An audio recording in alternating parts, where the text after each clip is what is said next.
Today, we're diving into one of the most incredible stories out there, the story of how a child develops. We're going to look at the amazing biological blueprint that guides this whole journey, and the incredible resilience that helps them handle all the challenges that come their way. I mean, seriously, have you ever just stopped to wonder about this? You look at this tiny, helpless newborn, and then you blink, and suddenly they're running around, telling you stories. How on earth does that happen so fast and so predictably? Well, the secret is that it's not random at all. Think of it like a biological blueprint.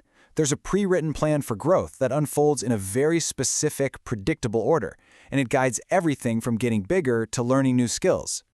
So let's peel back the layers of this blueprint. It turns out it basically operates on two fundamental rules. You can think of these as the core instructions for the entire construction project of a growing kid. Okay, these might sound a little technical, but the idea is actually super simple. First, you've got cephalocaudal. All that means is head to toe. It's the reason a baby can lift its head way before it can even think about walking. Then you have proximatodistal, which just means center out. This explains why a baby can wave its whole arm around long before it can master that delicate little pincer grasp with its fingers. All right, so let's zoom in on that mind-blowing first year and see how this blueprint really gets to work. This isn't just growth, it's an absolute explosion of change, with milestones happening at a dizzying speed. And if you look at this timeline, you can literally see those two rules playing out. By 6 months, that center out, the proximal distal rule, gives them the core strength to sit up. Then at 9 months, they nail the pincer grasp, a perfect example of a fine motor skill developing later. And finally, following that head-to-toe, or cephalocaudal rule, many are up on their own 2 feet by their first birthday. It's amazing. And just to really hammer home how fast this physical growth is, get this. A baby's birth weight usually triples in the first 12 months. It's just a staggering rate of growth, all powered by that internal blueprint working overtime.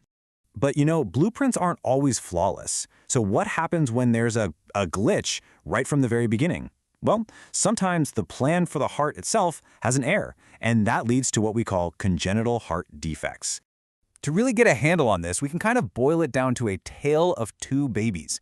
On one side, you have acyanotic defects, sometimes called pink baby defects. In this case, good oxygenated blood leaks from the left side of the heart back over to the right. It's not efficient, but the body is still getting oxygen.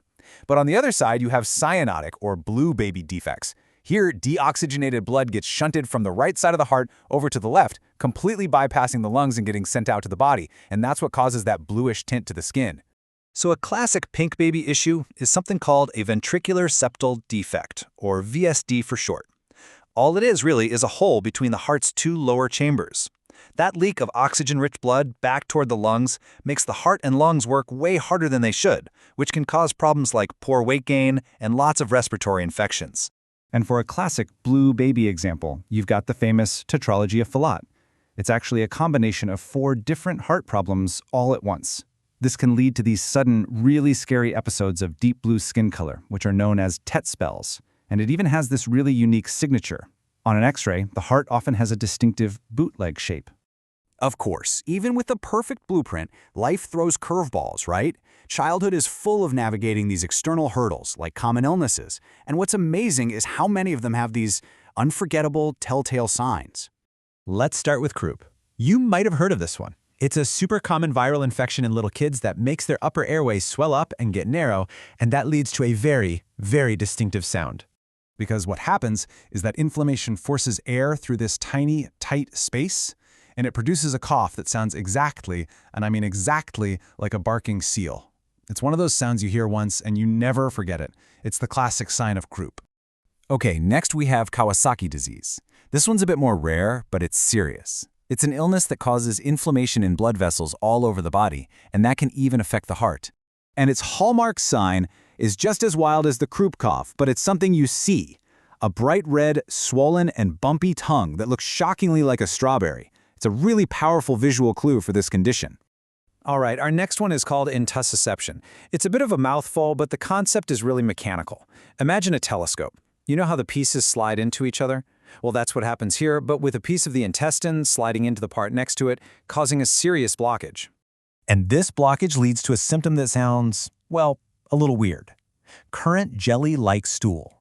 What that really means is it's a mix of blood and mucus, and it's an alarming sign for sure, but it's an incredibly important clue that tells doctors exactly what's going on. So, we've talked about these incredible blueprints, the glitches that can happen, and these unforgettable illnesses. What's the common thread here? Honestly, it's the sheer resilience of childhood. You see, the story of a child isn't just about sticking to a script. It's about how that plan adapts, how the body fights back, and how these kids overcome incredible hurdles, whether those challenges are built in from day one or pop up along the way. It's just a powerful story of adaptation and strength. And that really leaves us with one final thought to chew on. When we look at this incredible, programmed, yet amazingly flexible journey from blueprint to person, what does this amazing journey of growth and resilience really teach us about the human spirit itself?